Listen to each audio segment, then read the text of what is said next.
Hello and welcome to Living with Intention Live. I'm April Wyatt, and I'm the host here to bring you forward more information about wellness, different aspects of wellness. And today we're going to be talking about breaking cycles and building what's possible. So this conversation is going to be about addiction, choices, and possibilities, as I have two amazing guests here with me today.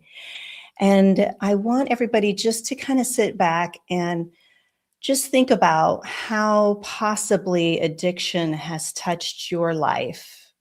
I know it has touched mine, and it shaped how I perceive the world. It shaped the dynamics of my family and also how I thought about community and what support looked like. I found that addiction kind of estranges us, right? It kind of silos us and creates a separation really to ourselves because our bodies are responding. The environment doesn't feel safe. We don't understand why the person is behaving the way they are. And then that also affects us psychologically too. So when we choose to interrupt that cycle, right, the shift is felt in every direction as we are the ripple effect, as I always say that. So we're here to explore today what becomes possible when someone has the courage to choose to rebuild with purpose instead of keeping that cycle of survival. And as I said, through my own family challenges, my father had an addiction to gambling. So it was very hand to mouth funds. It was the hustling for money, hustling to keep things together. And that really affected my family pattern and what I was witnessing. And so that also impedes on our own internal body and how our nervous system is set up. So when we start to begin to trust ourselves, right, having that rippling effect ripples out as we're connecting with others for support, and that builds a community, right? This is healing. This is learning to choose ourselves, to live a life with intention. And this is also why I choose to have or hold my Bali retreat, right? I want to bring people into a space, into a sanctuary of support to where they can feel more relaxed. They can witness old patterns that are coming up, old things that aren't theirs. This is those cycles that we're going to be talking about. And this Bali retreat is on the northern shore of Bali. It's away from the hustle and bustle. It is literally disconnected from electronics. The Wi-Fi is not good, and that's amazing. So if anybody wants to unplug, wants to get away, float in the ocean, come breathe and ease those tensions, the overwhelm.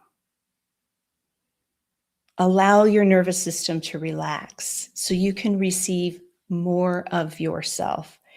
It is this year, October 10th through the 17th. We only have 6 spots left. And as you can see in this picture, this is part of the room that we're going to be in. And it's a beautiful space where we can release and connect with other like-minded people and also go out into the community. We're going to go to a Balinese children's dance school. We're going to go to a waterfall tour. We're going to explore a temple that's 3000 BCE. This is what I love to do. I love to bring people into spaces to where they feel safe, they feel supported, and they can explore more about themselves, about others, and the community that's surrounding them. So if that sounds like something that you would like to explore, if you can see yourself right now in Bali, you're halfway there. So reach out to me, DM me if you're curious about it, if you have questions. I am here for that. And also, community is also another important thing, as when you're in Bali, in that community, you feel the love and the compassion from the people. They are very holy people. And also, you build connection with others in the retreats, and you really feel like you gain new family. And that community also ripples through with everything that I do, including being part of the Hounds of Business community with Mike Asherbranner, and also our guests, Troy and Nathan, are also part of the Hounds community. That's how I met them. And I meet so many amazing other people through the Hounds network. And it's just a wonderful place to come, to explore, to connect with people you would never be able to connect with anywhere else. And get warm connections leads to other people. This is what we do here in the Hounds of Community. At least that's what I do. That's what I love to do. So as we're talking about our topic today, right, breaking cycles and building what's possible, I just want you to think about what could be possible for you. What may be cycles that it doesn't have to be addiction, it could be anything else, right? Cycles that you notice that are showing up in your life that it just keeps repeating. And you wonder, how can this be possible? How can I shift to get out of that loop, to get out of that cycle? And we'll be talking more about that too today. So without further ado, I want to bring up my amazing guests, Nathan and Troy. Thank you so much for being here with me, friends. I so appreciate you. Thanks for having us. Yeah, for sure. Appreciate This is going to be a great conversation. I have no doubt, as I've been on your show, Nathan, and also I've hosted you before, Troy, and you both have such a genuine presence and very open and sharing, right? You're not afraid to share, especially on the subjects of addiction. You know, people, it could be taboo for people. It could be very kind of sticky. And so by you coming forward and sharing makes it a little easier for others to witness that, you know, that might be happening in their lives. So I just, before we begin, I want to just bring us into a question here, because I know you'll share more about what you do and how you support others, but I want to bring it back to your own journey, right? What was that turning point maybe when you realized, I don't have to repeat this, right? And that you chose to create something different for yourself, or depending on where you were at in your life, for yourself or your family. And what was that like for you, that turning point when you chose yourself? Nathan, would you like to share first?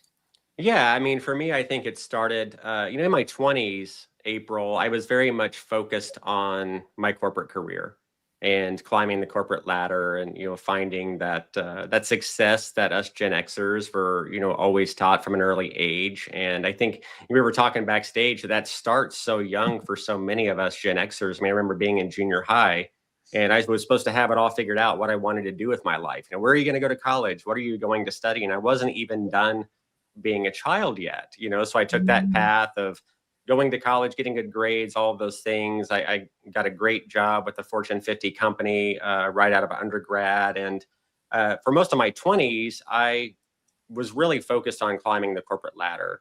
And at the end of the day, I was searching for purpose, and I found that to be very unfulfilling. And coming from a history of alcoholism myself, my father was an alcoholic all of my childhood. In fact, he's 7 or 8 years sober now, and he's Mm. 73. So he didn't even become Great. sober until he was in his middle 60s. But, I grew up in that type of environment. And I want to make it clear that, although my father had alcoholism issues, he was the most loving man I could ever imagine. I mean, I never ever saw him lay a hand on my mother or anything like that. He was always very loving and supportive of my brother and I. What I later learned is it's probably how he learned to cope with Mm. stress as a small business owner and everything that came along with that. And I found that to be true myself. I mean, I was really I was on a show a while back and I made the comment. I said, I was never more miserable until I was making six figures in a job that wasn't in alignment with who I am as an individual. And so you're lacking purpose. You're also ridden with anxiety in that case. And for most of my life, I was self-medicating because I was unfulfilled.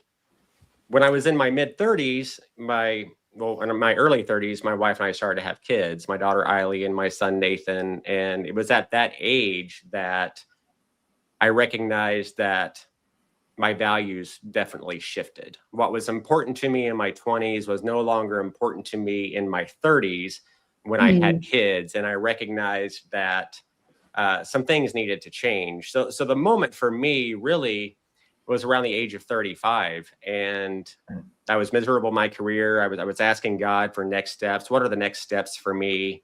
And I just remember lying in bed and I was just praying to God, what do you want with my life? What are the next steps for me? And I was really hoping that he would tell me he was going to have some great job for me that was in alignment with my purpose, right? And in that moment, as I'm sobbing, all I heard on my heart was love your family. And it's because I had really been so focused on my career that although I loved my family with all of my heart, they really had become second place to what I was doing in the corporate world. And rock bottom for me was age 35, waking up in the middle of my office floor in the home office with an empty bottle beside me. And I recognized that something had to change. And for me, I was very lucky. I had tried different routes before, going to doctors and those kinds of things. And you're put on different medications that are supposed to mimic the effects of alcohol to help you alleviate this. And to me, that was kind of counterintuitive. It's like, okay, why am I replacing one substance with another? And what happens when I no longer take this one, right? At the end of the day. So, that moment when I was praying to God for next steps for me and then kind of hitting rock bottom, I mean, I was fortunate enough that I had really realized that something has to change. And I literally woke up the next morning and everything that was in my house, I poured down the sink. And I had not taken another drink for another 7 years. And then I relapsed, and we can get back into that later, possibly why. But that was really the moment for me. I think everybody reaches that moment at different stages, but that was it. Waking up passed out in the middle of your house, at 2 o'clock in the morning, your wife and kids are already in bed. And that was really eye-opening for me. Yeah, so that was the turning point then for you, it was a hard wake up call. Yeah, absolutely. And I had really become a habitual drinker. So I mean, now there's all kinds of options for people that are trying to get off alcohol, right? Non-alcoholic beers and all these different beverages that taste good. So if you're looking to have something like that, there's options now, which there wasn't really a whole lot of options back then. And so I actually, it sounds silly, I had really become a heavy wine drinker at that time. I started drinking like low sugar Welch's grape juice for 6 months, just to mimic that effect. Like I wasn't totally removed from the habit. The behavior, right? Correct. The behavior, Correct. the ingrained behavior, and Yep. and having that glass of something. Yep. Yeah. Wow. Thank you for sharing that, Nathan. And it's just amazing to even hear your story and that you were able to be aware of what was happening and making that choice, because I know it's not easy. It's not easy. And like you said, it just slowly deteriorated, and then, the rock bottom happening. And I know, Troy, you have a very heart, centered share also about your story with addiction. And yeah, if you could shine some light on that, and how you were able to recognize and pivot from that. Of course. And yeah, Nathan, thank you for sharing. Like April mentioned before, it's not always the easiest thing to do, but it certainly helps people to know that they're not alone and that there are ways to make it through. And gosh, man, you talk about the moment when it finally clicked in. I got kicked out of my house. I was in the middle of a day on like a Monday, and post COVID, like I mean, I've always worked from home, but then my wife was working from home too, and she was like, I think you've been drinking. And like tried to line my way through it like I had countless times before. It didn't work that time, and she I passed out in a Zoom call, cameras off luckily, but she smacked me on the shoulder, fired some expletives my way, and then said, "There's an Uber on the way, and I got you a hotel room, but you can't be here." And I didn't know when I'd be back. I went to bed that night not knowing. And it was that moment, like that night, I just called a handful of treatment facilities and said, like, I can't, like, it was at that point incredibly clear to me that if I did nothing, then I would lose my family. So Nathan, you talk about family. I had the same realization, and maybe a slightly different way. But yeah, I think that's a pretty common issue when you see those relationships start to rupture, and they're the things that you hold so dearly. And I guess in my case, like, never really thought that they would ever be in danger of going away. But then, like when you're drunk a lot, your mind will play tricks on you. I'll tell you that. And yeah, what a trick to think that your family wouldn't be at risk, despite like all of that. So that was the moment. And then like 2 days later, I went to treatment. Yeah, thank you. And that's real. That's real conversation right there. Just sharing that, Troy. It's and there could be some shame and guilt, tied to it. From being in that space, for sure. Yeah. And so I know, I'm just curious, right? How did each of you work through that shame and guilt? Because that's what we put on ourselves. And this is just a cycle, right? It's a behavior. It's something that we just turn to because of the overwhelm, because of whatever it was that sparked us to, for that addiction.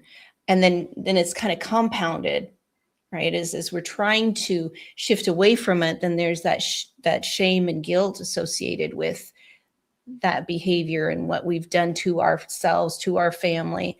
How did you just kind of, tease that apart? How did you work through that? Man, I mean, it was really for me a realization through, like, went to therapy like it was my job, like legitimately, like every single day, 9 to 5. But I kind of was realized and coached that all of that shame and regret lives in the past, and I can't really do anything about that anymore. but I can make good decisions right now and moving forward. And, I'm incredibly fortunate to have supportive family and like wife, mom, in-laws, all of that, who stuck around through that process and gave me the grace to earn their trust and respect back. But really, it's like, yeah, I mean, I can't go take any of that back anymore, but I can move forward on the right path. And so it's not too late. Like Nathan, man, your dad, I'm like blown away by that. Like, good for him. Yeah, April, I'm not so sure that I necessarily had a lot of shame over my drinking, to be honest. And I think part of that is because growing up around it, it felt so normalized to me that I didn't feel necessarily shame in it, but I knew that it was not beneficial to me. And either from a health perspective or a relationship perspective or a fatherhood perspective. And it was around that same time, looking back in my 20s and early 30s, where I was really, just miserable in my corporate career, I was really searching for purpose, meaning, and fulfillment in my life. And I hadn't discovered that. And I was fortunate to be introduced to a couple of mentors that put me through a couple of processes that really, as you look back at your entire life, from your childhood, through adolescence to young adulthood, all of those things, and really kind of laid out my entire life in a timeline, and you see how things stack up and why you are who you are. And through that process, I really discovered that my purpose in life is to empower people to reach their full potential. And a lot of that comes from the feeling that I had of never really feeling empowered myself, or not really having the ability to empower myself. So once I discovered my purpose in life, and that lined up with who I am and my relationship with God, that really moved the needle for me. It sounds crazy that the most troublesome part of the whole experience for me, and I had tried to stop drinking multiple times. The question that kept nagging in the back of my mind is, if I stop drinking, what the heck am I going to do with my time? Interesting. And I see Troy nodding his head. Yeah. That he is in agreement with that to some degree. I mean, I think that there's like, that is such a big one that I felt and that I hear other people talk about. And then there's all of these ideas of identity that get wrapped up, I think, in people who drink too much, or at least it's so true for me. It's like, yeah, am I going to be fun if I stop drinking? Like, what will I do? What will people think? What will I do with my friends? And like, what I found, is it, I'm still fun, just not drunk fun. Like, and the people who only wanted to hang out with drunk Troy were drinking buddies and not friends. Right. Yes. And my real friends, guess what? They're all still around, and we hang out and we have fun. And that was, part of my identity that I wrapped up into it, not other people, but I projected that onto how I thought they saw me. Yeah, that's a very interesting point about the dynamics, how it shifts with friends, with the community. And I've experienced that myself with my husband. He is also recovering, and he has made that choice. And yet his friends have kind of fallen away. They don't know how to relate to him because of the drunk friends and, talking about old times. And that's what he said. He's like, wow, it was like a mask when I was drinking. And now I can see how they just repeat everything. It's the same thing over and over again when they get together. And I'm not judging. I'm just saying this is interesting, right? The behaviors, the cycles of what, in this case, alcohol does. And then that keeps them in that cycle, right? It keeps people in that cycle. And for me too, as Troy, as you shared so bravely about your wife calling the Uber, I literally had conversations with my husband over the decades. We've been together for 39 years. And it got to a point, he was in the Navy. So you pull into port, it's binge drinking, right? Get back on the ship, it's dry. Get into port, binge drinking. So all these crazy bills that we had when he was in port. And I'm like, okay, well, he's having fun, he's blowing off steam, that kind of thing. But when he got home, that behavior continued. And so it wasn't until we moved back here to Iowa, and there was a huge point to where I was, just as you said, your wife said, I didn't say it very gently, to him, you need to make this choice. And obviously you can't choose for me. So you need to choose for yourself, and you need to choose for your son. Because I knew, and this sounds kind of strange, but some parents might understand, I knew that my husband adored our son. And this whole time I've been on this journey with him, not that he doesn't love me, but he would do anything for our son. So I said, you make that choice, and you go in there, dump the bottle out in the sink, and you tell our son what you've been doing. He actually did it, and that was the last day he drank. Wow. So it's breaking those cycles. Sometimes it has to be like that, or maybe a God moment, such as with Nathan, just pleading, asking, wanting more for ourselves, or the backdoor approach. I'm going to do this for someone else, but they're really doing it for themselves in the long run. Yeah. April, you mentioned that story about your husband sharing that with your son. That was an eye-opening experience for me when I was actually grocery shopping with my wife and my daughter, who was probably maybe 2.5. And we're in an aisle that you have water and soda on one side, and you have beers and alcoholic beverages right on the other side. And my daughter's in the shopping cart, and she points and says, "Dada." Wow. Even at that age, she noticed. Yeah. And then I'm curious about you both, right? As you made that choice, breaking those cycles, how has the relationships with your children shifted, with your family unit? Oh yeah. I mean, the house is much more stable. And I think it starts with the relationship with me and my wife, and then goes down from there. My kids were pretty young, luckily. Like they were like 2 and 5 or something like that. So I'm just like grateful that it worked out that way, that I could like change those things before they were older.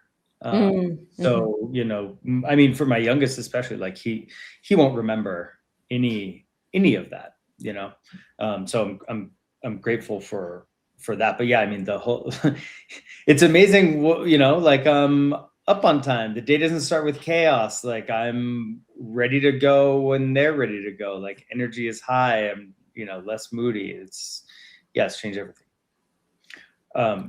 And I did see a question from Cynthia there. Yeah, biggest advice. Yeah. So I think like Nathan, I had known this was an issue, didn't realize how big of an issue it was going to become. And I had none of my friends had talked about this. I mean, since they watched me go through this, many of them have changed their own behaviors, because I think that they saw like, ooh, maybe, like, listen, people who binge drink hang out with people who binge drink. This is like, been studied. So, but I was the first one to really confront it, and I just had no idea. So I just called the treatment facility. But if I had to go back and do it over again, I would say that there are plenty of people and resources who will sit down and talk to you and have an honest conversation about it without judgment than I thought there would be. And so if you're not quite ready to just dive into something, I mean, like, there are plenty of places, like, it's kind of intimidating maybe to like go to an AA meeting. I don't go regularly anymore, but it was part of the early part of my recovery. And I will say this, that it was amazing to be in a room with people who shared so openly, and they said words out loud that I had only said inside of my own head. And then I said, oh my God, like, I'm not the only one. I said this before, but like, just understanding that you are not alone and that there are people out there to help you is the biggest thing. So advice from that is like, just realize that you are not alone and there are people out there who will help you if you ask them, but you have to ask. Yes, you have to be ready for that. Nathan, what advice do you have to that question that Cynthia asked, where for people who don't know where to start? Yeah, I think it's different for everybody, and you have to find what works for you. I mean, I had shared earlier about, I had gone to doctors multiple times. They would put me on different medications, and that did not work for me. I mean, what worked for me was spiritual in nature and finding purpose, meaning, and fulfillment in my life.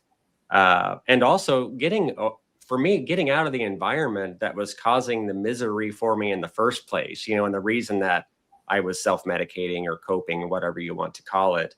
And I was fortunate that, in the early phases when I was 35 and quit drinking for 7 years, my kids were very young, in my early 30s, so they didn't see a lot of that. But then later on in my life, I started working with another organization in a fairly high level capacity. So I had a lot of meetings with senior leaders inside of that organization, high-end dinners and those kinds of things. And it was very much a party culture. Mm-hmm. So here I am in high-end meetings, $100 meals per person and those kinds of things. You have individuals who are buying you, high-end bourbons and those kinds of things. And it was so easy for me to be sucked back in to being an alcoholic again. And that's when my kids were older and began to see the impact that it had on my life. Unfortunately, I wasn't in a position at that time to change my circle, if that makes sense. I think choosing your circle of influence, who you choose to hang out with, is so important. Mm-hmm. Jim Rohn said we are the average of the 5 people that we hang around the most, right? At the end of the day. Because early on when I stopped drinking, my college buddies and those kinds of things, you would hear, well, what's the deal? Do you think you're better than us? Yes. So there's a lot of this peer pressure to continue drinking. And I just had to completely remove myself from those environments. But then I, like I said, I relapsed, working with another organization and trying to fit in, I guess. And it was readily available. And I finally got to a point to where my drinking subsided considerably. And I was only, drinking when my wife and I would go out to dinner. I would have a couple of old fashions with a steak dinner or something like that. But Troy, COVID hit me really hard. COVID hit me really hard, and it was really back to about the same place that I was when I was in my middle 30s. And I'm like, wow, here I am finding myself in this space again, and my kids see the impact that it has, right, on me, on my relationship with my wife, on my relationship with them. And I finally realized that just because something is legal or whatever doesn't mean that it's beneficial to me, right? And I had to just completely set aside. And the benefit for that is to my kids is that they've seen that, one, I am a very flawed individual, right? We all are. And at the end of the day, I was able to overcome that and be the better for it on the backside. And now, I mean, it's almost like it's a ministry for me. I mean, I serve locally at my church on Sundays, and I'm a connections leader with Life Church here in Oklahoma. And we kind of meet people on their next steps, with the relationship with Christ. And it is amazing how many people who raise their hands, commit their life to Christ, come to me in the back of the room and they're struggling with addiction. And I don't think that is happenstance. So God is putting people into my life that I can serve. And that is really the path to healing, I think, is when you can take your story and steward your story and your experiences and use it to serve others. I think that is, Troy, I never went to AA meetings, but a similar concept, right? You have people there that are helping other people overcome their addiction. And I think that is one of the things that really helps keep me sober to this day, is that part of my purpose in empowering others to help them overcome the things that I have struggled with in my life. So I share my testimony when it's relevant. I think it's important that you meet people where they are at, lend them an empathetic ear and share your testimony where it's relevant. And what happens to that is you kind of serve as a mirror to them. And when they see bits and pieces of your story in them, it gives them hope and faith that they too can overcome it. Yes. Thank you so much, Nathan, for sharing that and the work that you're doing in your community. That's what it's all about. We want people to know that there is options, that things can be possible. And it's just trusting in our higher power, trusting in ourselves and taking that first step, however that looks. And so you both have made a big impact. Nathan, how you have your Lead Empowered coaching, and Troy, you wrote a book, No Silver Bullets. Look at that. I even have, pages dog-eared and things. Maybe we'll get to one section that I kind of bookmarked here for us. You make me blush. And so it's our life experiences. As I said in the very beginning, we are the ripple effect, and how we relate to ourselves first and foremost, that ripples out to others, to the community. So for each of you, how have you noticed, these lessons that you've learned have influenced either your coaching or how you came to write the book, Troy? Troy, since I brought up the book, do you mind sharing more about that? Sure. I was just under 100 days sober, and I got a pretty nasty cancer diagnosis. I had my surgeon called it big, scary, dangerous, rare cancer. Like, well, that's bingo. Right. And it was a bone cancer, and it ended up, taking my shoulder blade out. So I'm missing a shoulder blade. But that I'm so grateful it happened in that order, because if I got that diagnosis before I stopped drinking, like, who knows, I would have drank my way through that whole thing. Mm-hmm. And one of the biggest lessons that I took out of my treatment and helped me stay sober through that experience was that, and this is something that I tell people is true whether you have issues with addiction or not, but nobody makes good decisions when you're hungry, angry, lonely, or tired. Halt. And I took that framework and said, well, what if I get kind of proactive about those things, right? So cleaned up my diet, have a practice where I journal every day to process my emotions. I, reach out to friends and family very intentionally to make sure that I'm not feeling alone, and then prioritize sleep and exercise. And you'll be amazed how far just kind of those little habits will get you, and how they will help you deal with whatever comes your way, right? I mean, mine were pretty extreme, but everybody goes through challenges in life, right? Like, nobody has it easy. So it is a practice that I've kind of just built my life around and has helped me tremendously. Yes. And I'll add, since we're talking about your book here, no silver bullets. Yeah.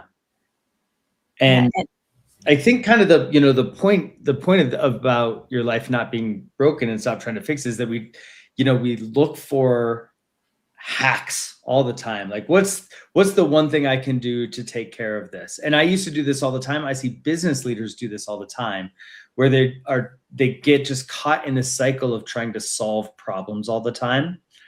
And when I looked at the issue I ran into is these problems, cancer, addiction, I have a son on the spectrum. None of these things have an end. They will continue to affect my life until I die. So there is no solution to them. But so why am I trying to treat them like problems that are going to get fixed, like a flat tire, right? They're not. So if I treat them like chronic diseases and just manage and maintain them on a regular basis, then I'm going to put myself in a better position to manage it. And so that's the reason behind the subtitle and the title altogether, right? Yeah, no silver bullets. There's not one thing that's going to fix most of the big issues that people deal with. Yeah, and you have had quite a book tour. You were all over the place sharing your story and sharing about this. What was the responses in the community that you went into?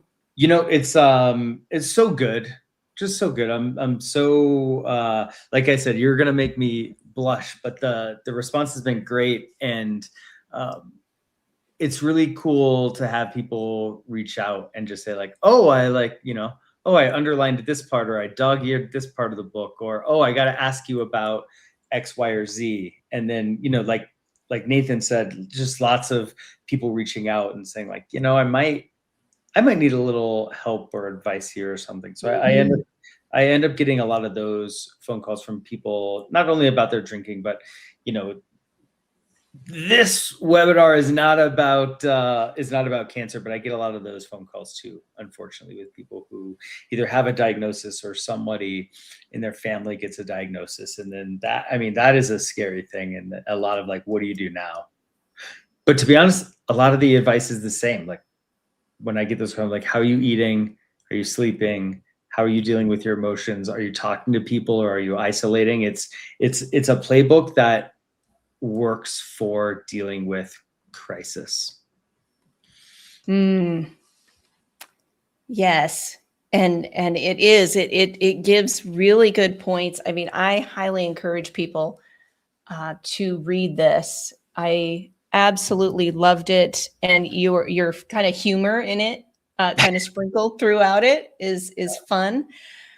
Yeah. And an audiobook is that you can just get it on Audible. I read it in my closet. You're a closet reader. Yeah. Yes. So that's the book. They could probably find it right on your link that we're going to share later. They could go to troycarnes.com. It's up there, or it's on Amazon and Audible and all that. Yeah. Awesome. Thank you for writing that, and also influencing people, letting them know, you don't have to be alone going through this too. Yeah. And Nathan, with you and your coaching with, CEOs and business execs, how has your experience, how is that kind of woven into your approach for coaching? Yeah, well, I'm first and foremost a leadership coach. I'm certified in mindset, leadership, and teamwork, but I also work with small and mid-sized businesses. I help them create high-performing, burnout-free cultures through empowered leaders and aligned teams using a system called the 5 Voices Framework. But going back to the whole leadership coaching piece, leadership coaching really starts with helping people increase their self-awareness and being the best version of themselves and leading themselves well. It's really hard to lead others well until you can lead yourselves well. And obviously, I had plenty of experiences in my life not leading myself well. And I think, I've never positioned myself as a leadership expert, right? I mean, I really approach my coaching with individuals from a place of authenticity. Mm-hmm. I think we overcomplicate leadership and much of what we do in life. I really think when people are leading others, they want to know 3 things. Do you care about me? Are you willing to help me? And can I trust you? And the only way you get to that point is by being authentic and sharing your story and people recognizing, hey, you know what, this person has challenges just like I do. And sometimes alcoholism comes into play because there are plenty of people in the business world who struggle with that, right? But set that aside for a moment. I am very open about sharing my experiences as a leader with multiple organizations in Fortune 50 and higher education in the K through 12 space, et cetera, where I made many mistakes, right, as a leader, and sharing those instances and what I learned from them and how I could have chosen differently to better lead them. And I think that increases people's trust with you. It increases your influence with them, and people see you as real and authentic. And that's what we're looking for. I mean, in a world where we're so caught up in social media, where people are sharing the best versions of themselves, their highlight reels at the end of the day, you know, we don't connect with people through our successes. We connect with people through our weaknesses and our struggles. And that's where we meet. And that's where real change can begin to happen. Mm. Yeah. And the change starts within ourselves. As we're wanting more for ourselves. That's all we want. We want to feel better. We want to have a life that feels free and open. And both of you and you sharing your stories about cycles, whether it's addiction, whether it's, the overwhelm, the pressure of life. I mean, it's real. People are experiencing that now. And knowing that we have people in here on LinkedIn, right? Or to reach out to connect with, to learn from, is so refreshing, especially to amazing, authentic men such as yourself, Troy and Nathan. This is why I was like, oh, I need to get both of you on here. And it seems like two opposite ends of the stick, right? A cancer survivor that wrote a book, and then a business coach, but you both share that common thread of how addiction touched your life and how you shifted that, you broke that cycle, and now seeing more possibilities, come forward in your life. Yeah, and my experience relates kind of similar to what Troy just shared about finding out his cancer diagnosis and struggling through that. I mean, I had always wanted to start my own business, and I would not have been able to do that had I not overcome my battle with alcoholism first. Because when I started my own business at the age of 35, I mean, anybody who's a business owner knows the challenges and struggles that come with that. I would have not been in the headspace to navigate that, having walked away from a 6-figure job with a stay-at-home mom and 2 young children, wondering where the heck is the money going to come from? Because I would have definitely easily used that as a crutch. So instead of using alcoholism as a crutch, I really had to just pay attention to what God was blessing in my life and what God was not blessing in my life, and just listen to my intuition and move in those directions. And by his grace and mercy, he opened up doors for me that I could not have opened up myself. No way. Mm-hmm. Yeah. Again, it starts with that trust. Yeah. I saw you nodding also there, Troy. What do you have to contribute? Well, just the pressure and trials and tribulations of starting your own business is like no joke, right? And it's I don't think that it's a coincidence that, Nathan, you say you run into this with business leaders, because not being able to deal with pressure well is I think a pretty big issue with people who struggle with addiction. And when you make that choice, like take it on yourself, that I could imagine how that would have been nearly impossible, because you got to be on it, you got to be with it, and really brave to do that. And so kudos to you. And also, I just want to celebrate everybody that has chimed in here too. We have, of course, Mike Asherbranner and the Hounds of Business. We have Halea, she popped in as well. So thank you for being here, Leanne. And Samantha, you are amazing. And she shared some great insights too. about addiction and being in circles, and Cynthia talking about her real estate, being caught up on, in that hamster wheel of performance and having that pressure. That can be an addiction as well. So there's so many different ways that addiction can show up in our lives at any time, and even social media, and can you put your phone down? Yeah. That's real now. Yeah. And so just being aware of the behavior. What is this? How is this benefiting me? And I think, Nathan, you brought that up, didn't you, about the benefit, right? And what am I receiving from this? And the circles that we hold, the people that we're connecting with. You said that, Troy. Yes. Yeah. Yeah. And it's so important, because everything starts with us. It really does. Yeah. It really does. What last reflections or insights do you have to share with our audience today before we go? Yeah, I think people ask me, how are you able to stay alcohol free now? And I'm very honest in my reply. It's literally a decision that I still choose to make every single day, and I choose to show up intentionally versus accidentally. It's not easy. There are still days where I drive by a liquor store, and if I'm having a bad day, that I'm tempted to go in and buy a fifth or something like that, right? And if somebody's listening to this today and they're struggling with addiction, don't look at it as an all or nothing. I mean, if you're drinking, I don't know. I guess what I'm trying to point out is if you stop drinking for 2 weeks and then you relapse and you have a couple of cocktails, don't beat yourself up, right? That you are a failure or something like that. What we're really looking for is progress. Very few people are going to be able to just pour it down the sink and just stop drinking cold turkey. It just doesn't really work. Doesn't really work that way. And even I did that for 7 years. That worked for me, but what happened? I relapsed, right? So I had my limits as well. So just be intentional, make those decisions every day, and give yourself grace.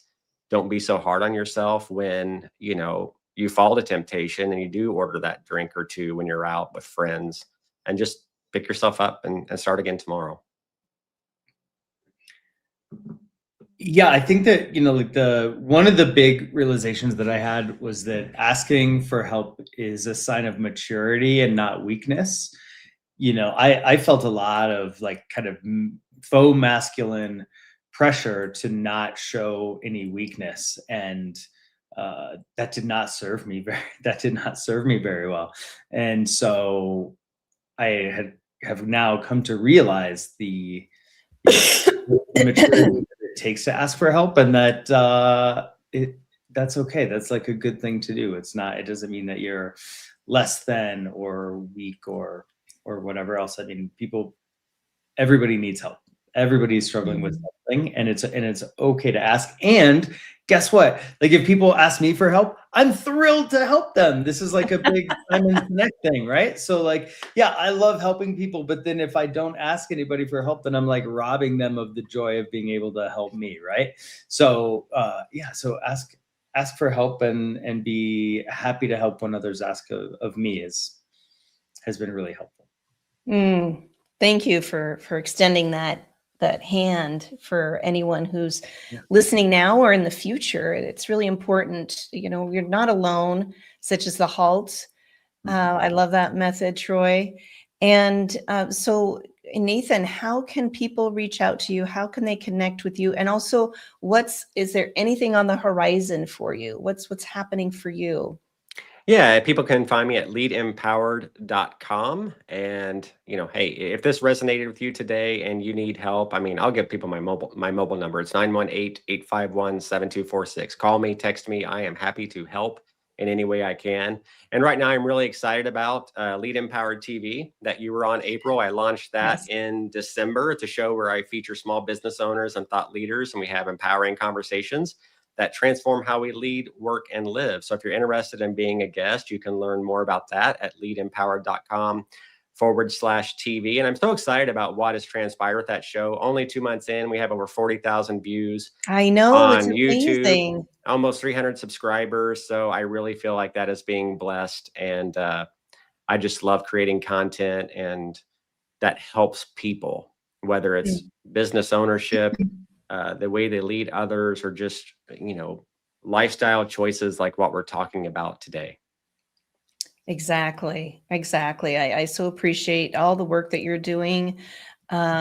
Wherever you go, Nathan, you are just who you are authentically, and that makes a huge difference. So thank you for being here. We appreciate you. And Troy, how about you? How can people contact you, and what's on the horizon for you as well? Well, first off, Nathan, crushing it. Nice work, man. It's amazing to see that growth. That's awesome.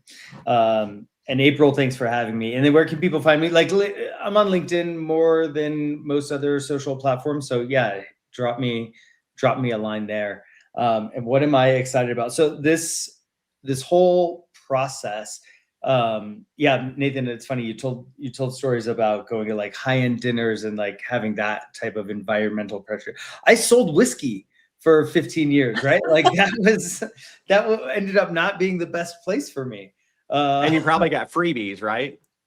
All the time. Yeah. Committed the cardinal sin of Scarface was getting high on my own supply. So, yeah, I left that behind. But before I got it, I didn't grow up thinking, oh, I really want to sell whiskey for a living.